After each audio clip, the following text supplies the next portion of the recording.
What is up, RetroManiacs? Welcome to the Retro Card Chat Podcast. My name's still Mike, and I am from Mike's Retro Trading Cards. And I'm joined by an award-winning journalist, Andy P. Right? Andy P.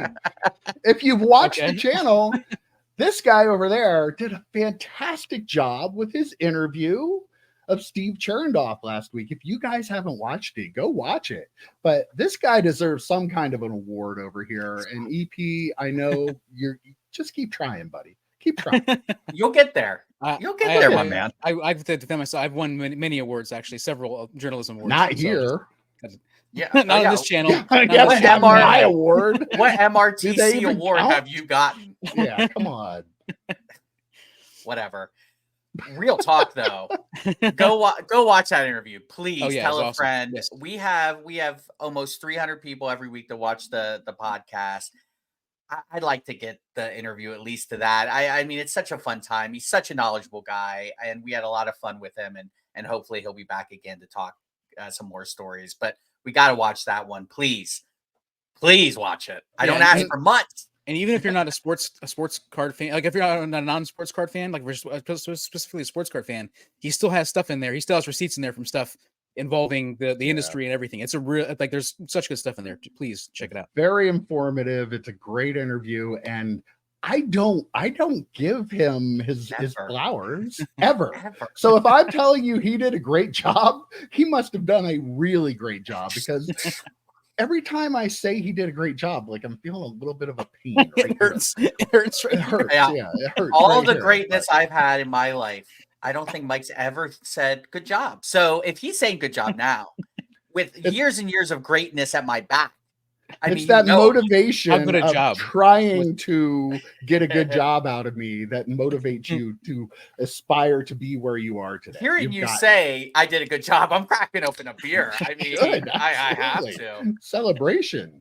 And celebrate. Oh, beer's all over. How's it going, boys? Good. Mm-hmm. I actually opened Joe's on cloud 9 right now. I opened mine before we started because of an issue of potentially having beer go everywhere. So just a couple of drops. The viewers would have actually appreciated you. They probably would have. You're doing right. that on video. Yeah. So. Oh yeah. Bring a roll of paper towel. They're all the way over there. Son of a gun. Oh. Well. All right. Anyway, I think you'll be all right. If anybody's watching, how's it going, guys? It's going great. What's new and exciting? I'll go ahead while Joe's I've been trying to get him to go here, but I'll just go ahead. So last week. Oh. Joe, you can get up and take care. Get the No. I'm good. I'm good. EP. I'm using my shirt. Okay. I'm using my shirt. Buy a shirt below. You can wear it, or you can use it to clean up your beer. Yeah, that'd be a great idea. Two purposes. So every week we do 3 cards. Every Friday we do a show called 3 Cards, where we talk about 3 cards to add to your PC. After last Friday's episode, I went out and got me one of those canvas Marvel cards that Joe Day used for his cards as a Galactus. That's a lot. Cool one. Yeah, part of a lot I got. I think I paid 50 cents a card for all the cards in a lot. I had one of the canvas cards in it. I had 3 Spider-Man cards in it, so I was like, "That's perfect." So I picked that up, and So I bid on a Daredevil one for $2 as well, but I ended up not winning that one. I didn't want to go too much. Don't need 1,000 of them, but I do have one of those cards now in my collection in Galactus, and that art is really cool, like you said. So very, very cool card. Don't need to put all of those in your portfolio yet. Right. Yeah. Okay. So, but anyhow, so that was a cool card that I got. Also, I wanted to talk about. I got 2 card shows coming up. I got a card show in Muncie next week. That's going to be right like down their street from where the Little League World Series is. So the guy who's running is really excited. Like kind of like he's actually going to go and promote it like during the parade and stuff. The card show. So probably should be some good traffic. It's also a fundraiser show. So I'm not sure what we're raising money for this time. Might be the food bank again. I'm not sure what it is, but I know it's a fundraiser card show. It's Card Show. Kevin is running that. And then the week after that is the show at the Susquehanna Valley Mall. So I've got shows each of the next 2 Saturdays. So very excited. I'm grossly behind as usual on pricing stuff and adding new stuff to my boxes, but I'm excited. You're about not behind if you're never caught up ever to begin with. That's true. So that's you're very just doing you. Yeah. Trust me, I know this too well. I am already prepared for the card show at the mall. That checks out. Of course I am. Yep. You're going to be there? I'm going to be there. Live and in living color. I am going to be there. EP, I begged him to take money for half of the table. He goes, no, your money's no good here. So just come and set up. So I'm going to be bringing a bunch of Marvel cards, a bunch of DC cards, a bunch of non-sports stuff. I'll have some sports stuff there too. But yeah, I have a list. I have prices. I'm like, I could go tomorrow if I had to. I mean, it just tells you the difference between EP and I when we're getting prepared for something. I was packed for the National, 2 weeks before the National, and you guys were packing that morning. I mean, I was raring to go. I'm always overly prepared, except for the podcast generally. So we let Mike do that. But before we move on, I feel bad. I did not, because I got these cards from EP before on the way to the National, and I did not give them their proper due. So big shout out to Brent Heintzelman, who listens to the audio podcast. You're missing so much great content, Brent. Come on, come join us over on YouTube. Check out the video. But he provided me with a couple of cool pick cards. We've got a Kevin Barlow autograph card from Press Pass.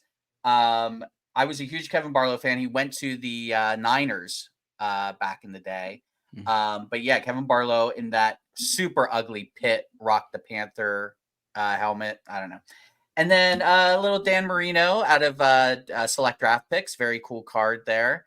So shout out to Brent for the pick cards. He knows I'm obviously a big Pitt fan and alum. So thank you for that. I appreciate it. Any more Pitt cards, feel free to just, send them over. Got to be in their Pitt uniform, though. They don't count. Like, I don't need a Larry Fitzgerald in his Cardinals uniform. I don't need any of that crap in my life. I need Pitt. And they have to actually have the Pitt license. And yes. They don't want an airbrush. No airbrush bull crap. I need Pitt cards. So before we move on to the pod, I wrote this down because I wanted to remember it. I was watching a break last night. It was either a break or like one of those national pickup shows. And someone had gotten a CJ Stroud Contenders rookie card. Now, CJ Stroud famously is not signing for Panini.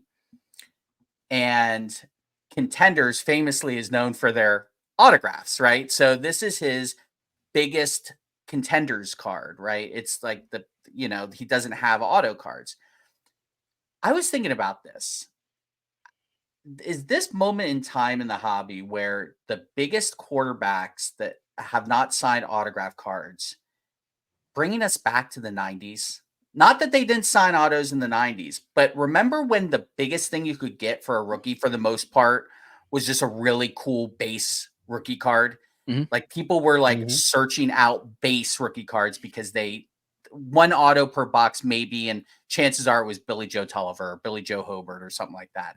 Right. Like, it's kind of refreshing to see base cards having such a prominent spot in the hobby again, because there's no other option for these players. So I was just curious if you guys have noticed that, or if you were a collector, would you rather, because we're so driven by autographs now, would you rather have an unlicensed CJ Stroud autograph rookie card, or is just a really cool base card the way people should be going, and maybe a little toothpaste back in the tube, right? For the time being, at least. Yeah. Right. Only going to be for a couple of years until Fanatics has everything, and everything will be back to the way it was. So I do kind of like the anomaly of everything. Like, it's kind of cool when something's different than, because we don't get a lot of different than in the hobby anymore. So I think it'll be kind of cool if you do collect CJ Stroud down the road to have, the Contenders non-autograph, because everybody else is autograph. Yeah. So I think it's kind of cool, and they'll remember a little snapshot in time of the hobby. Yeah. I still always prefer like the licensed base rookie cards over like the auto rookies, and I realize that that's not where the hobby is right now, but like I just found a Junior Seau 1990 score rookie card, and it's just a base rookie card. It's probably barely worth $1, But I mean, those are like, those are the cards that call to me. And not that I don't appreciate. I think the autos on cards are very, very cool.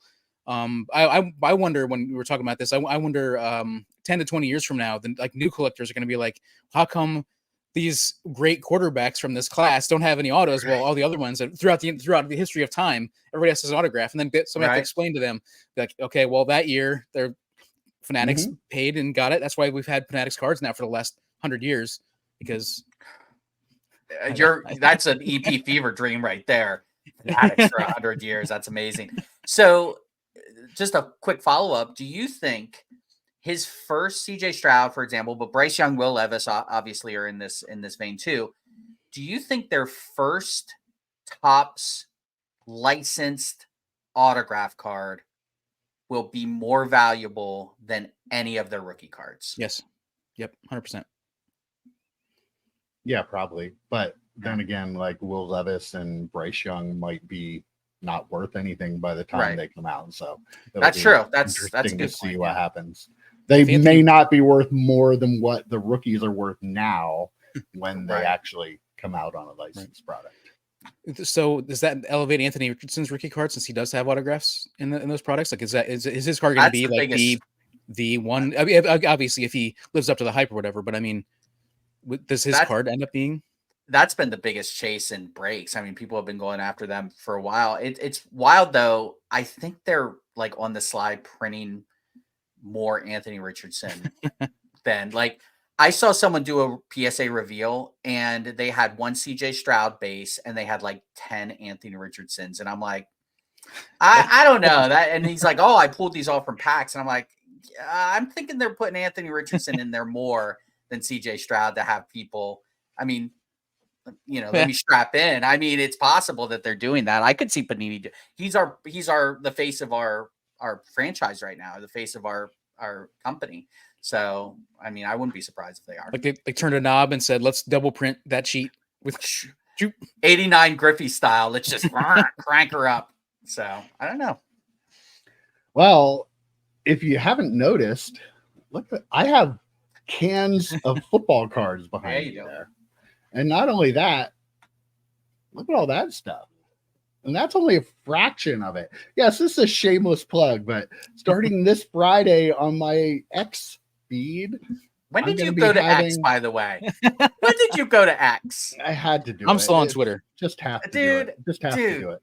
You're interrupting my little advertisement here. Thank you very much. Necessary interruption. But before I was so rudely interrupted, this Friday on X, I have a huge retro pack sale going on this Friday, Saturday, and Sunday. Don't miss it. I have some really cool stuff. Look at that. Look at that. Really cool stuff over there. I have a lot of fun getting ready for this because, trying to buy the products, I try to remember some different things, sets people don't really remember that are really cool, sets that have stuff in it that people don't remember in it. I have a box of Superior Picks basketball, Joe, 1995. They have autograph cards of Shaq in it, and they have like others like Alonzo Mourning, Dikembe Mutombo, Jason Kidd.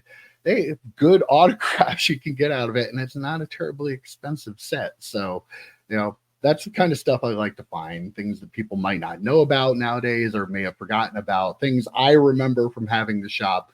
I told you the Pinnacle Aficionado Baseball EP with the wooden cards in it. I got that box, and it's a 2-piece box that you pick up and you put it in an L shape. It's just so cool. So I'm really excited about that. And I got in a couple breaks. Okay, before you talk about the breaks, because I do want to hear about this, I want to talk about your pack sack sale real quick. Number one, I saw you had some Marvel cards in there too. I do have Marvel cards. Favorite set of Marvel Universe Series and Star Wars. Am I correct? I have Marvel. Yes, Marvel Series 4. I have Star Trek. Not Star Trek. Star Wars Gallery. How dare you, sir? How dare you confuse my precious Star Trek with Star Wars? My Star. In my brain, I have to edit these videos that are like 12 hours long. Watch the Star Trek video yesterday, by the way. Good reminder, Mike. There's a Star Trek video that we posted on Sunday. And I might also have some 1989 Topps Nintendo packs in this sale. I do. I have some really cool non-sport stuff going. Yeah. And the second part of this thing was, I mentioned before the pod, as I saw those cans, I thought maybe EP, you and I should each buy a can, open it up, clean it out, and use it as our beer mug every week. I don't know. How fun would that be? Pinnacle Inside as our EP beer will only do it if it's Barry Sanders. That's not true. I would not besmirch the Barry Sanders can with beer. I wouldn't want to do that. So Emmett Smith. You think they would leak? Emmett Smith would be fine with it. I mean, we should try and figure it out, right? Yeah, I feel like that should be tried. Maybe at the card show at the mall. We'll try it at the card show at the mall. But like I was trying to say, I bought into a couple breaks this week. I bought into a random team break of Topps Chrome baseball. That's on brand. I don't know. Why not? It was a 4 hobby box break. And the reason I bring that up is not because I hit anything great, but there was an autograph that was pulled during the break. And the autograph card had what looked like part of a Post-it note on it. And it had Mix 30 written on this sticker that was on top of the card that was autographed. No idea what that was. You see a lot of weird stuff, but first time I was ever actually part of a break and watching it live and saw something. Yeah, because we had a whole segment about something similar probably a couple years ago at this point, right? I mean, that's wild to be part. You never think you'll be the one part of it, but yeah, you were in that break, Mike. And I may have gotten in a couple WWE prison breaks for Paul Heyman spots. I'm just saying, I may have. But that may is in the wrong sentence. You need to remove that may because you did. Yeah, and how did that go? I got the Paul Heyman with the WrestleMania background numbered out of 40 in my break spot. So nice. I'm very happy about you that. Tricked us a little bit. Very, very cool. A little bit earlier when we were talking about this offline. Yeah, okay.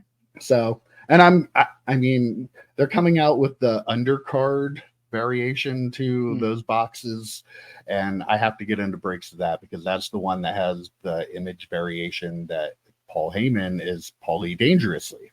And come on, I have to have that card. Oh yeah, so I have to have multiple versions of that. The card. Hat and the ponytail for sure. Yeah. Yeah. So that's all I got, but I feel like we've been talking for an hour already. We better get into what we have to talk about this week. Oh boy, Topps Chrome basketball is where we're going to start because EP loves unlicensed cards so much that he begged me to put Topps Chrome basketball at the top for as much as this hobby does not like Leaf. It does not like Wild Card. It doesn't like Panini's baseball stuff. All that stuff is garbage, right? Because it's unlicensed. Oh, wait, what? There's Topps Chrome basketball available for only $270 a box? Let's USD? go crazy. Yes, American money, sold out in 5 minutes and crashed the Topps website because people, hate unlicensed cards so much. They're pre-selling on eBay now for $400 and up a box. This hobby can be a little hypocritical at times. What's schizophrenic?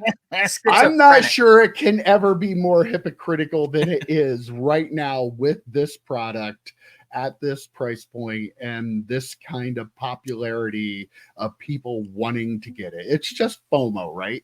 Because let's be real. I've seen, the Wembanyama card looks pretty good. He's in a pose where like him not being able to see the Spurs logo doesn't really make a big deal. A lot of the other cards just look horrible. They're, cards where just everything's airbrushed off of a jersey. Those cards don't look good, but people don't care, right? Because they want to chase a Victor Wembanyama autograph card. I think that there's also a part of it where it's like people that have been collecting for a long time, they want a Topps Chrome product, basketball product. They haven't had one, since 2012, 2013, whatever year they stopped doing it. I can't remember what it's 20. Sorry, but yeah, I feel like that's part of what's driving it. Also, the Wembanyama autograph, obviously, people want that, but for me, I can't. Like I don't want to spend $270 on a box of ultra modern licensed product, let alone unlicensed product. So this is an indication that you guys are 100% right about. I mean, if they're selling on the secondary market as $400, when they actually get the basketball license in 2 years, like why would they not start it at that price? Why would they not look at it and say it's I feel like their first license set will be at least $350 to $400 a box. Crazy. Forget it. No, I think you're low. I think you're low. I think $499.99. Like, would that shock you? Because wouldn't shock me, no. EP's right. They're watching the secondary market. I mean, we had that tremendous interview with Rittenhouse, Steve Chernoff, and I asked him, do manufacturers look at the secondary market? He goes, absolutely. We absolutely see what our cards are worth. Why wouldn't you? And they're seeing what this is going for, and they're like, wait a minute. The delta between what we sold it for and what people are buying it for is $130.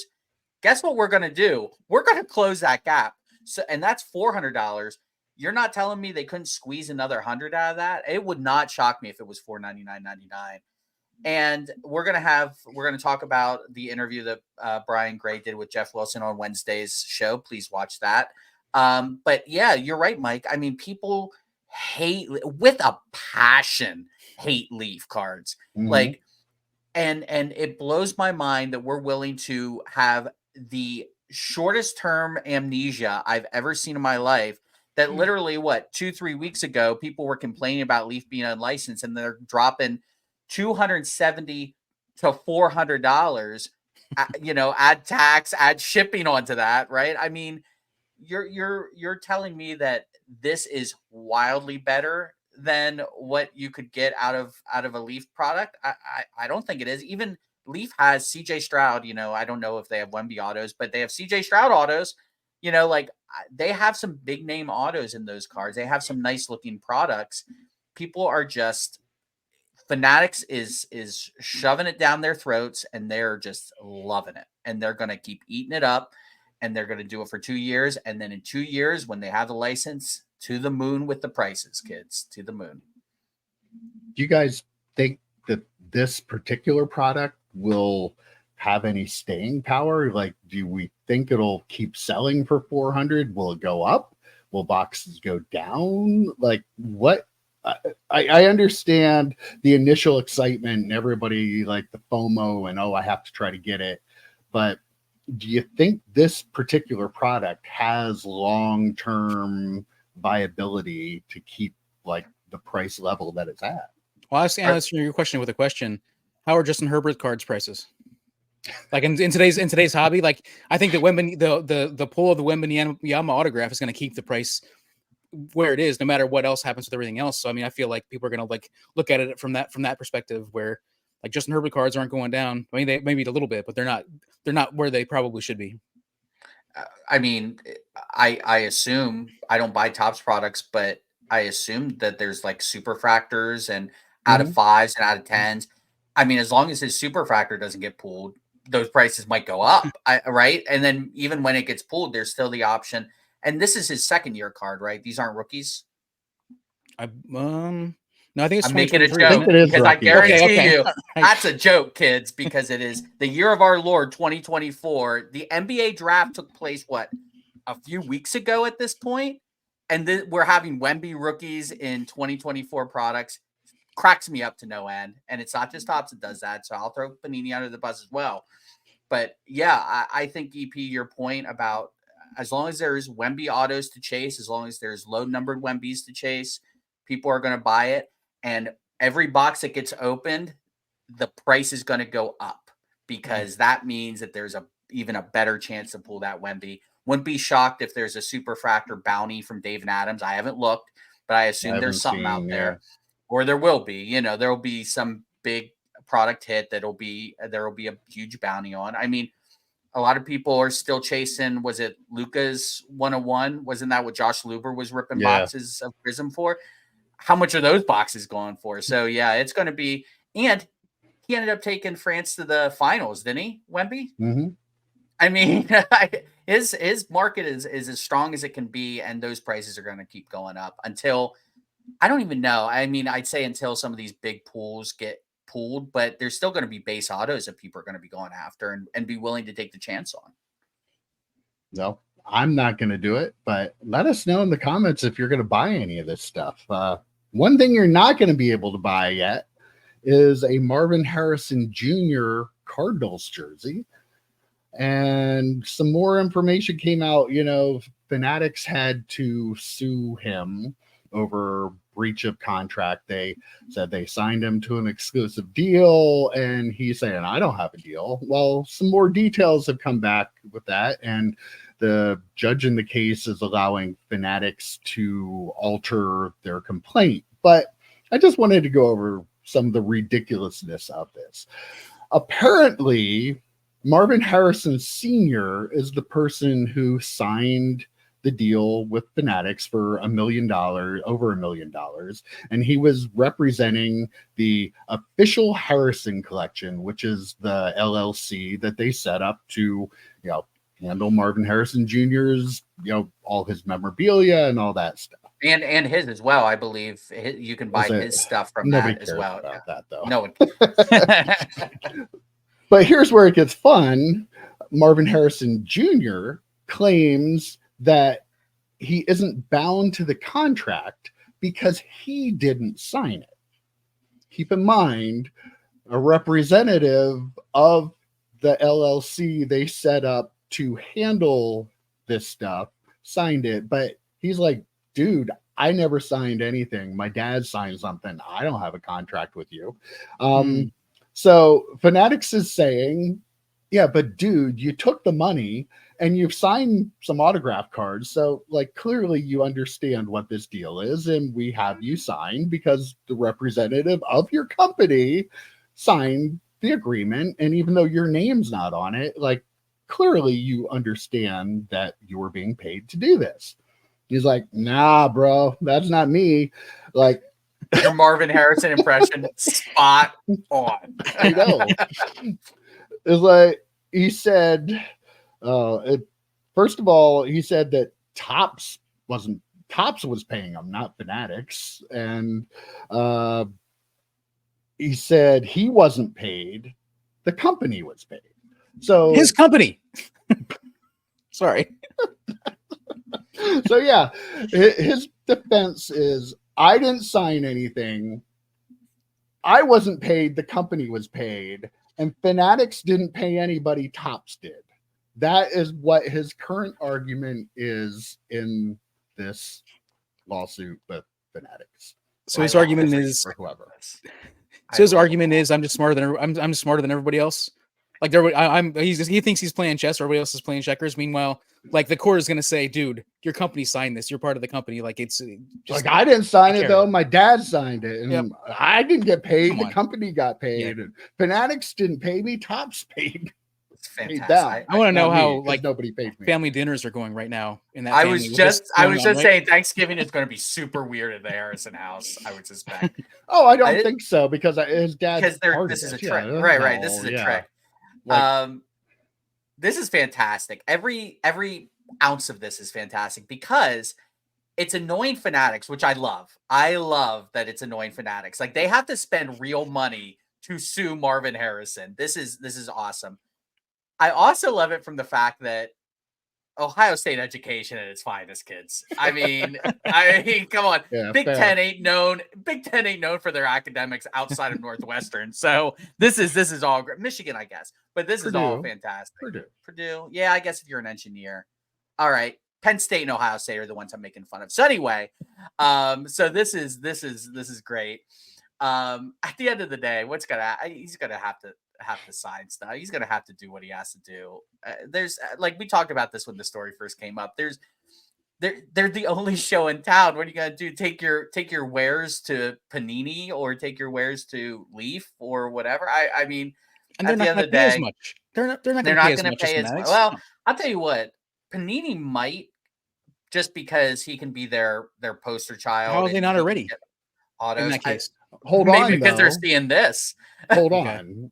Okay. The problem is he has not signed with the NFL Players Association either, so he cannot be on a card with a Cardinals logo, nor can he sell anything himself with a Cardinals logo because he's not part of that group licensing deal. So even if he signed with Panini for more money than Fanatics, if he's not part of that, he can't be in their cards because he can't be in the set until he signs with the NFLPA.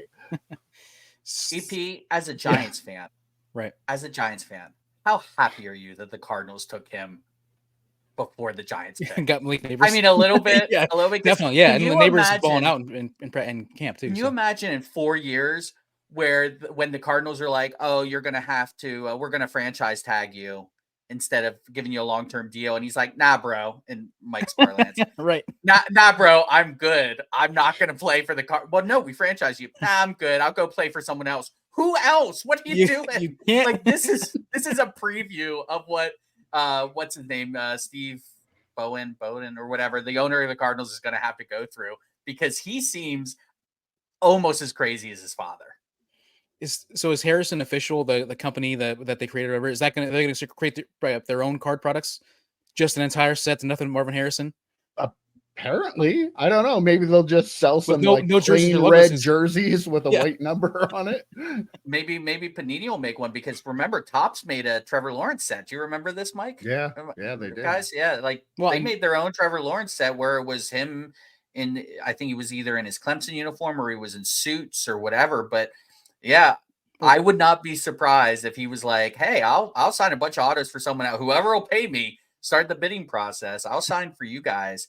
It's good. This is really, really interesting. We didn't have these problems in the 90s. Panini just released that Caitlin Clark set where the set is all Caitlin Clark cards from her even her as a kid and stuff.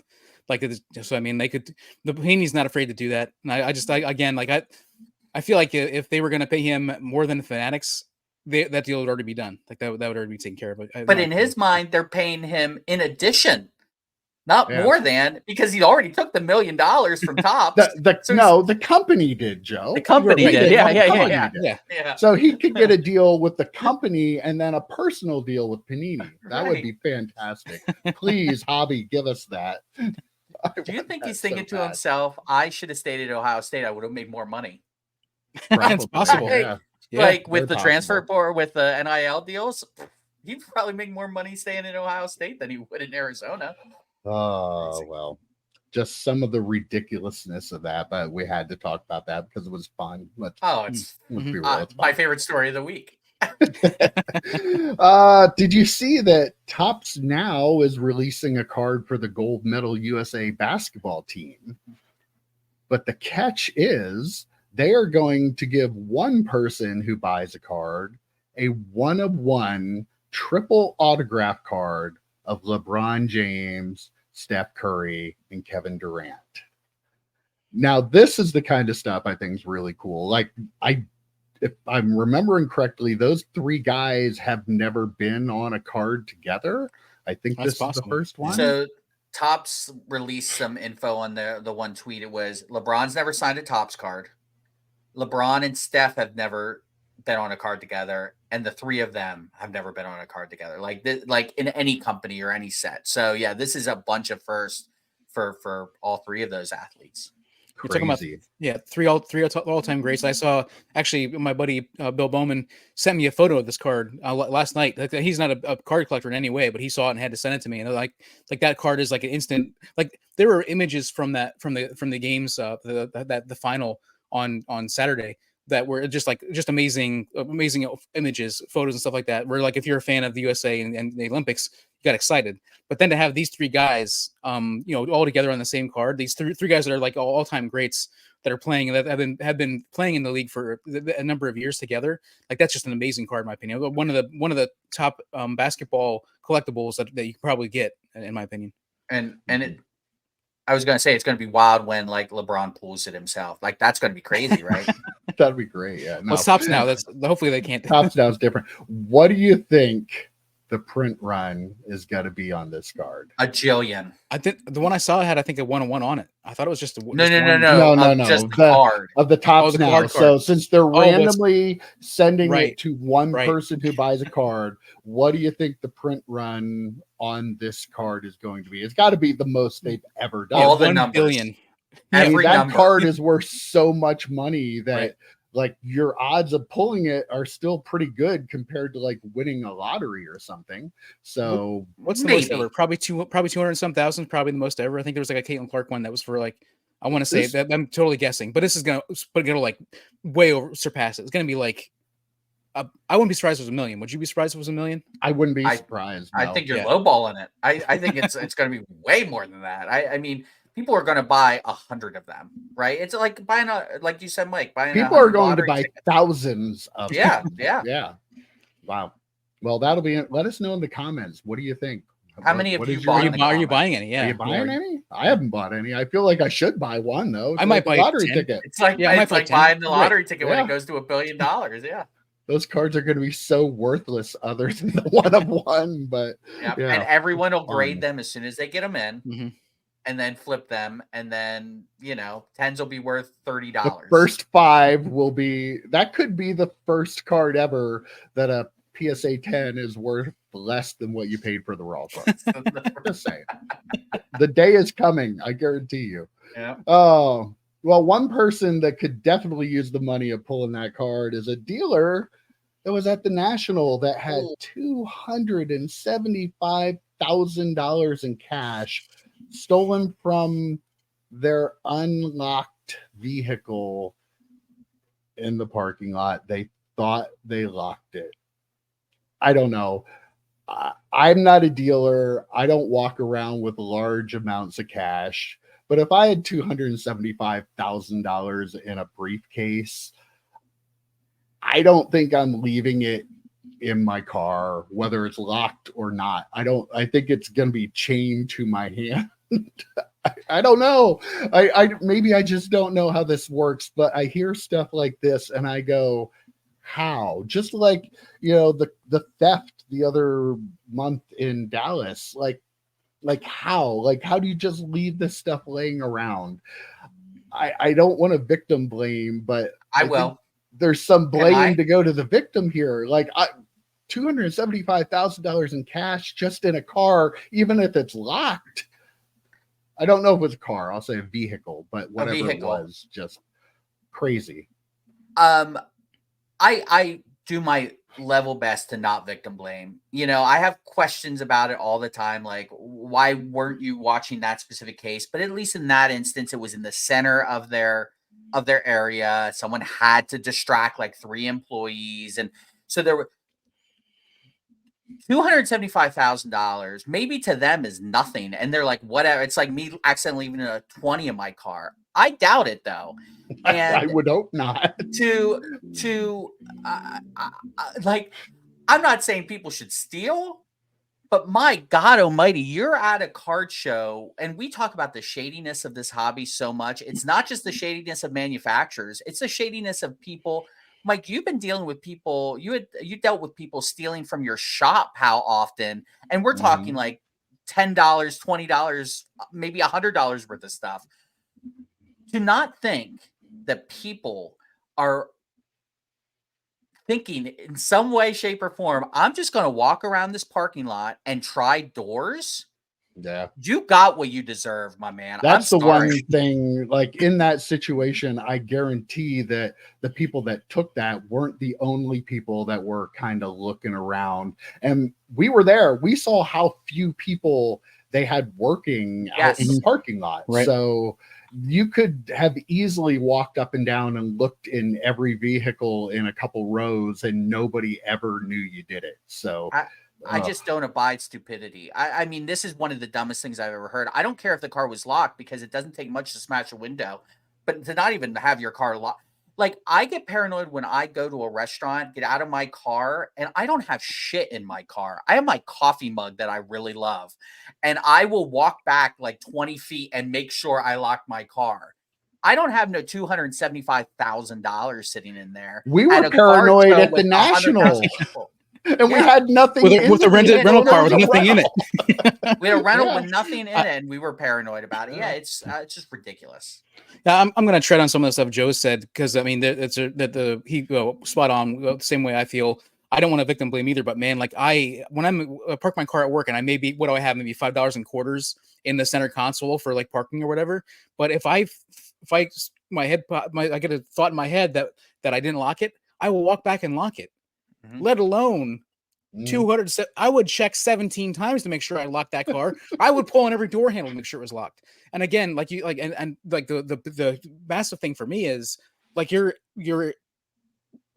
this hobby has gotten worse. It's this story is this hobby is grown exponentially, and with it have grown the scammers and the scumbags in the hobby. So even if you have gone to the National 1,000 times and you've always kept $275,000 in your car, because like, apparently it's something people do, like even if you have done that 1,000 times, like that, you need to like think about all the thefts and everything that's been going on and be cognizant of what is happening in the hobby right now.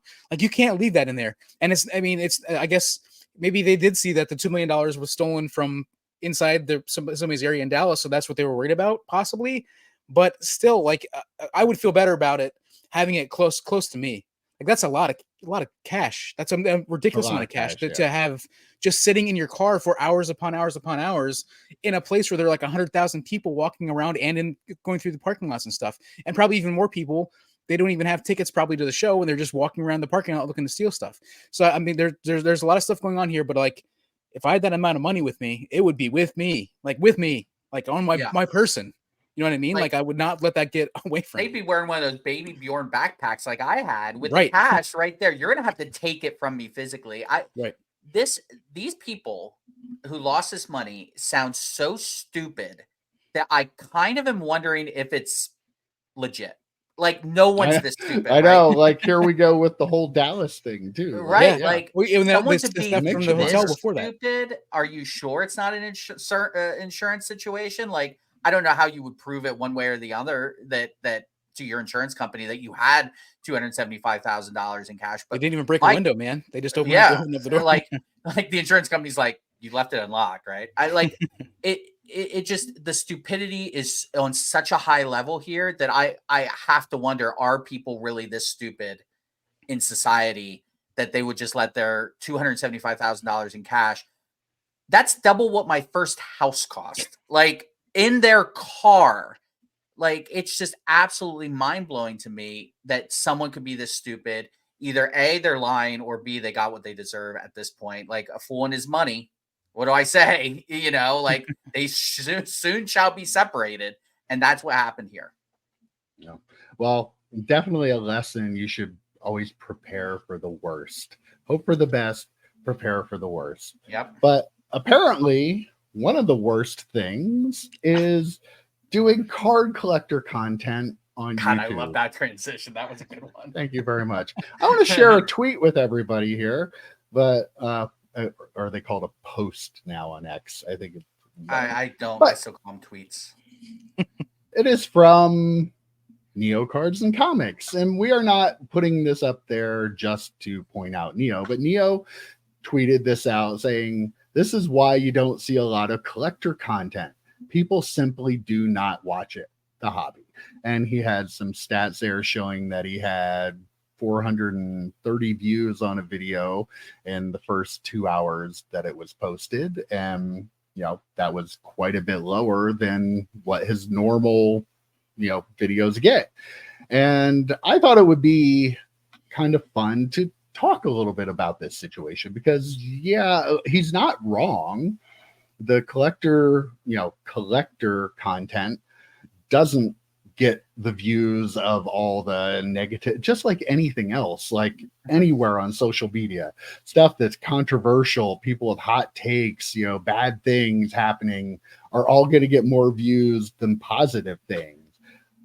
But, he's a station. He is a channel that has 20,000 plus people that subscribe to his content.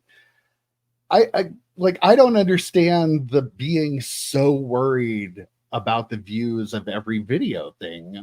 Yes, he's monetizing and he's making a decent amount of extra income from doing that. Maybe that's why he's doing it. I don't know. I'm not here to judge that, but I speak for us. We like to do what we like to do.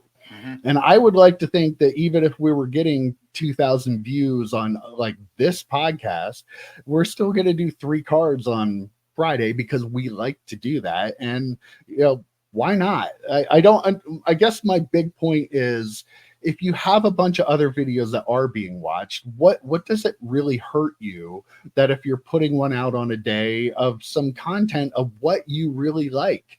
Maybe there aren't as many people that are going to watch it, but I'm more interested in finding out what you like.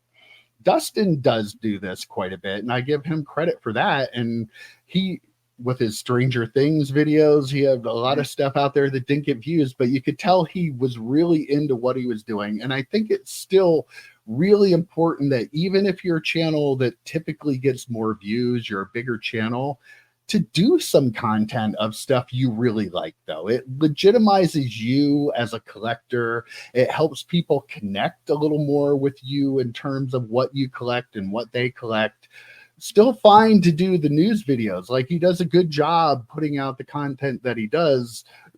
Some people may have differing opinions on that, but I like watching his videos, and he does a lot of videos. And if there's something out there, he's going to have a video about it that you can go see that content.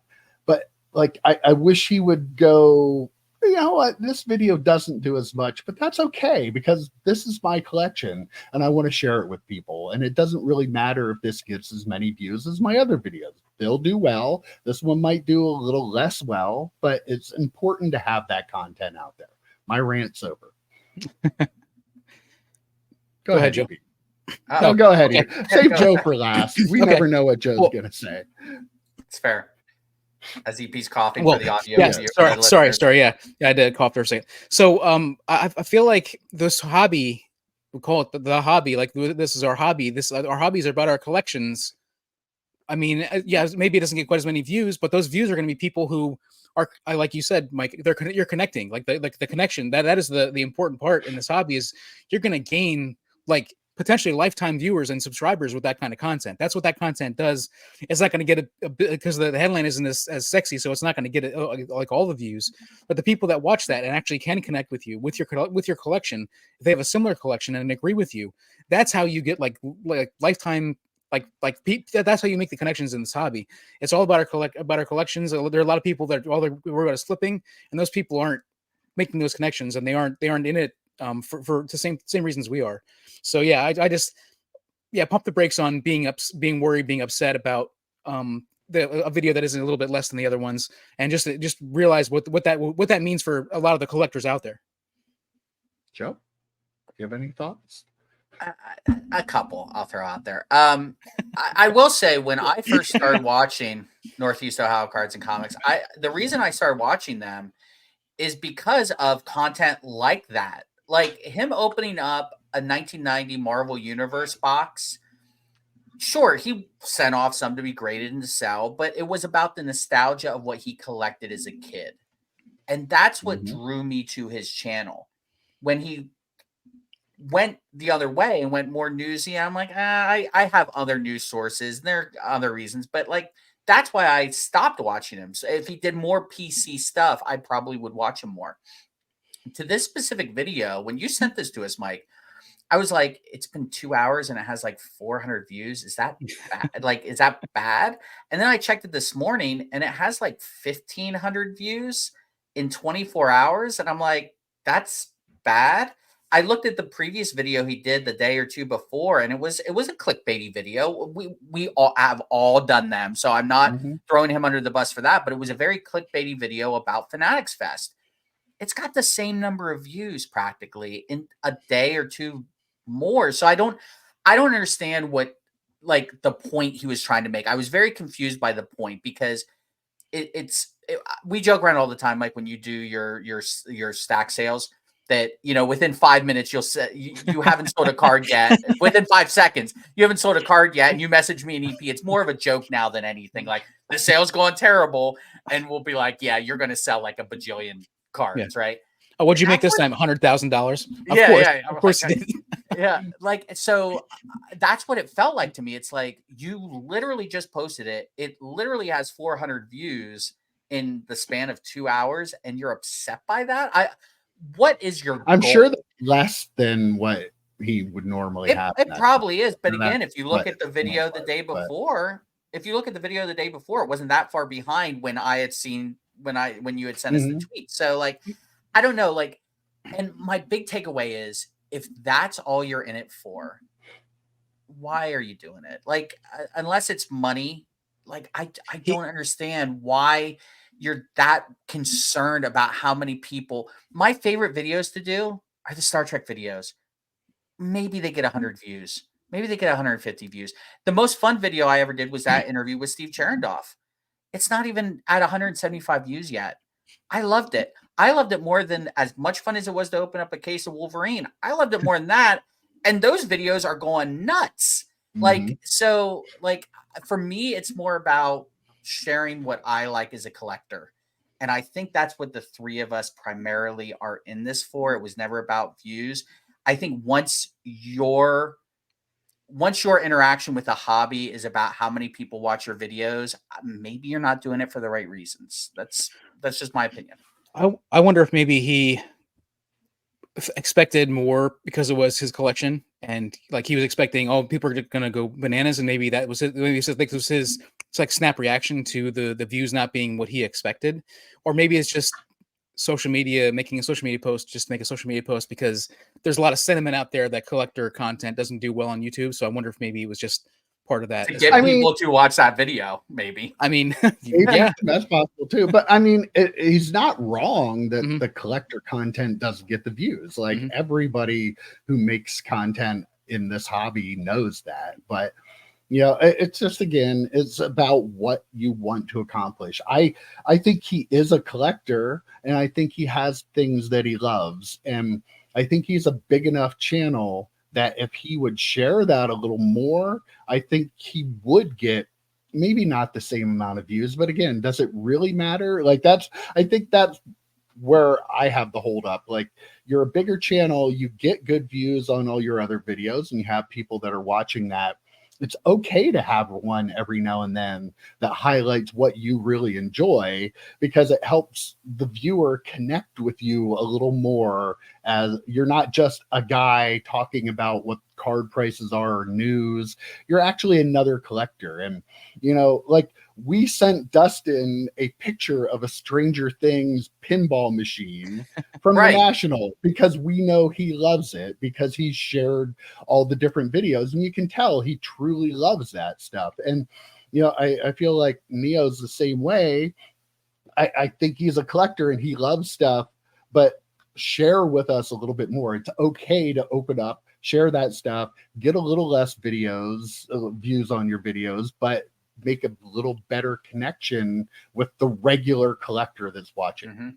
Or maybe if as big a channel as he has, if he starts doing more of those videos, maybe they get some traction. Maybe there is more collector content. Maybe the issue is that not enough of the really big channels are doing that kind of thing, and so people aren't enjoying those collections. And look at Jeff Wilson. Like, he has pivoted like 180 degrees. Like, it's kind of fascinating, and whether you want to believe the sincerity of it or not, he has gone from the guy sitting there telling you what cards are going to go up in value all the time to a guy who's doing more content about collections and vintage cards and interviewing people on his spin-off channel. And doing a lot better work. Like I like to pick on Jeff every now and then, but his videos have gotten better because he's gotten 100%. Away from that like 2020, 21 content of buy these cards, they'll be worth more. Buy these cards. They still do some of that, but he's done a fantastic job really like trying to make his channel a little more collector based, not just, oh, here's my 1975 top set, but like doing things in the hobby that mean his videos mean a little more, I think, to the overall hobby than they used to when he did them in 2021. I've gotten more into the Marvel content recently, and I really enjoy that community. And there are people that just do videos just on flipping their binder pages of some of the cool sets that came out in the 90s. And for me, collecting those, some of them I still have, or some of them I've gotten, pesky little fire and all. But like some of those I will look back at and be like, you know what? I might buy a box of that because that looks amazing in a binder. So sure, maybe it's not an influencer video or whatever, but it influences me to maybe want to go out and buy a box of that stuff because that does look like a fun set, or maybe trade for it. Our buddy Mike Jones collected, a bunch of 90s Marvel stuff, and we make trades. Like I'll trade him some ultra modern stuff and he has doubles of a set of Flair or whatever. So we'll make a deal, or I'll go and buy a box of something. I mean, I like that content a little bit more maybe than on the Marvel side. It's a little bit easier because that stuff looks cool to me, where sports cards, it's a little bit tougher. You're generally just looking at a single card in a top loader or a one touch or a slab. But yeah, I think at the end of the day, it comes down to what is your priority. He has about 17,000 subscribers. This is not his full-time job. He said that numerous occasions. Yeah. He has the real world job like all of us do. He's not big enough. He's not the Jeff Wilson, few are to quit their real world job and do that as a living.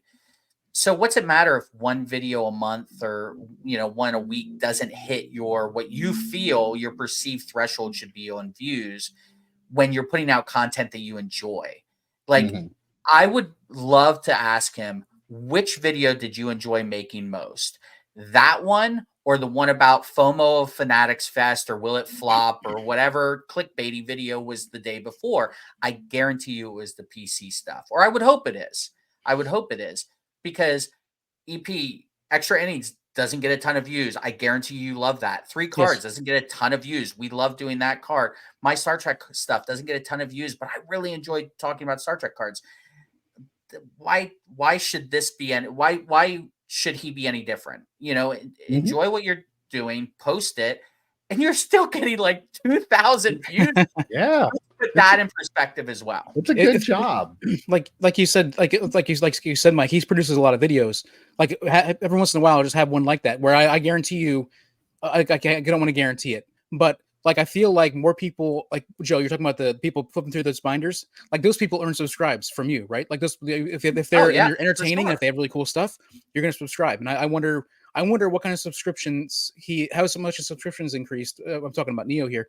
His increase after that video, just because he's doing something a little bit out of the ordinary, and he's showing opening a window into himself and kind of showing people. I bet you his subscribers went up. I'm not sure they went up a bazillion, but I bet you he earned a couple subscribers just because he's showing them who he is and showing them just a brief window into his collection. Yeah, and I mean, and I enjoy that. We do things like we like to have fun here. We're obviously not a big channel, but like we never ever pull the curtain back when we're talking about stuff. Yeah. We never say, yeah, but nobody's going to watch that. We have said, well, nobody's probably going to watch it, but it'll be fun to do. Who cares? It's content. Yeah. And like, so that's the thing. It's okay. If you like it, just do it. Just do it. Have fun doing this. None of us are making money to the point where it's really making a big impact in our life. Sorry, this hobby on YouTube, nowhere near big. Like there, if I wanted, I could go do guitar videos and not even do them well and probably have 20,000 subscribers and a lot less time. It will never get there doing this stuff. So have fun, enjoy what you're doing. And, you know, if you make a little bit of money off it, fine. But when you do this and you enjoy it, it's easier to come do it every week. We want to keep making content. Like, you think about it all the time. What can we do? And it's not just to get views. It's because we like doing it and we like hanging out for whatever reason. I don't know why after all these years. He and I talk on the side all the time. Like, why do we still hang out with this guy? Yeah. I don't know why you do. I think it's settled that the next live show we do, Mike's got to play the guitar. Get those subscribers, get the subscriptions to jump up. It's going to be a hybrid channel. I was telling, we were talking yesterday, Rob, and I shared it with you, EP. It was a video of a guy who was just making, you know, he's a mixologist, right? Oh, yeah. And I said, how cool of a video idea or a channel idea, not for here, but a channel idea of me taking like leftover alcohol and trying to make a cool mixed drink with it.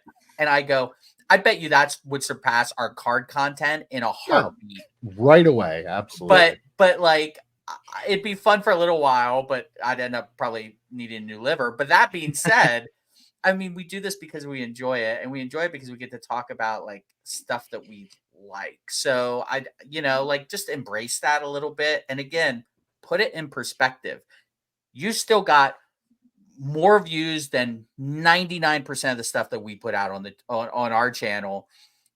And it was about getting to talk about something that you sensibly that you love. So maybe not be that upset about it after especially 2 hours.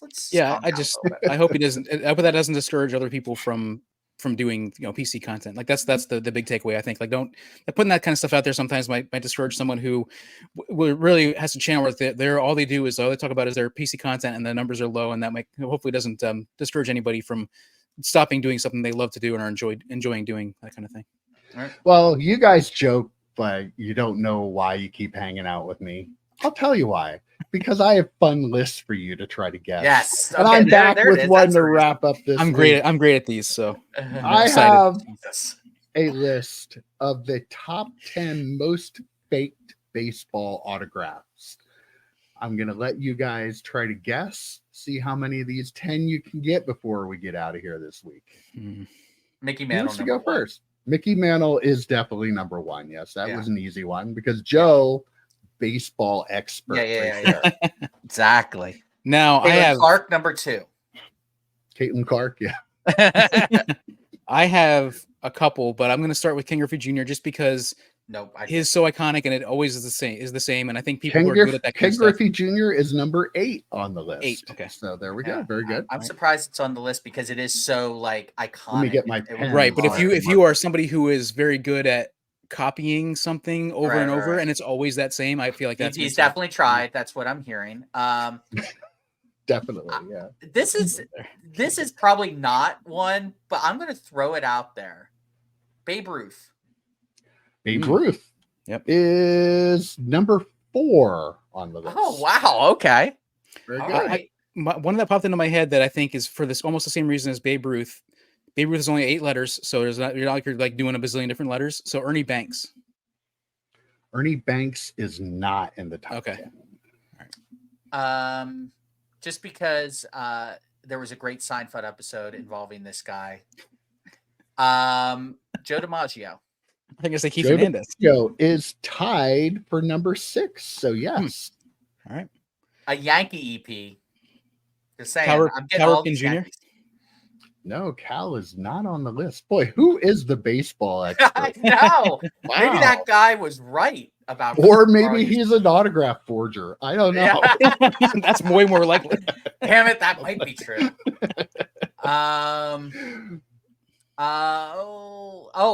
Nolan Ryan. No. First surprising. My first miss. EP. I mean, is there anybody in modern? Oh, Mike Trout. Mike Trout is number 10 on the list. Oh, wow. Interesting. This is not on the list. It's not on the list.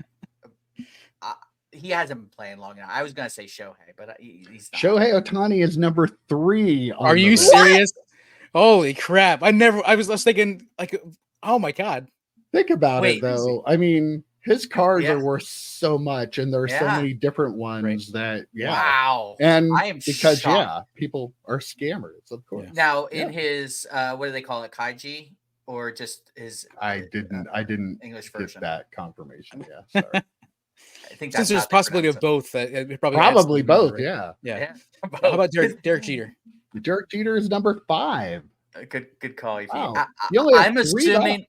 I'm assuming his translator, so Shohei's translator, has forged his signature. So many that's why he's number 3. That's why he's number 3. He kept paying his gambling debts and signed baseballs. Along the same lines with Babe Ruth, because it's a short name, I'm going to try Ty Cobb. No, actually, that sounds like one that would be though, but yeah. Huh.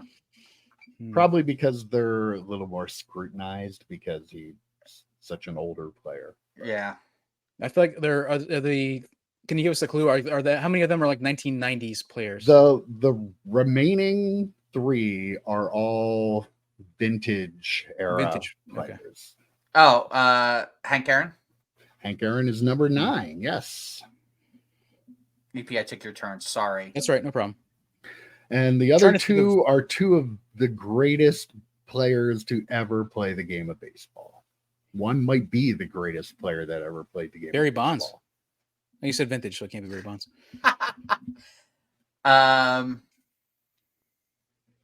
Lou Gehrig? No Lou Gehrig. EP, who's the greatest baseball player of all time? Ken Griffey Jr. Oh my God. Comment below.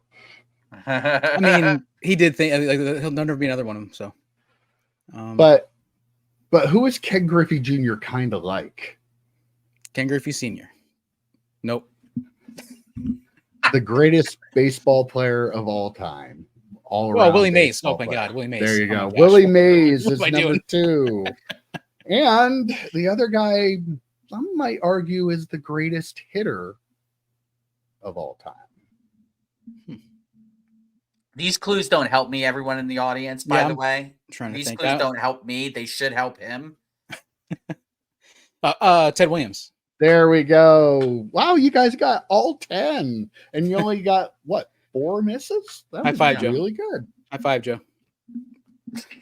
Sure. That was well handled. You guys did a very good job. But look, I start the show with handing out flowers, and I'm going to end the show with handing out flowers to these 2. But was Caitlin Clark number 11? Was Caitlin Clark 11? She was definitely number 11. I just want to double check that before we laugh. She is playing baseball now. So yeah.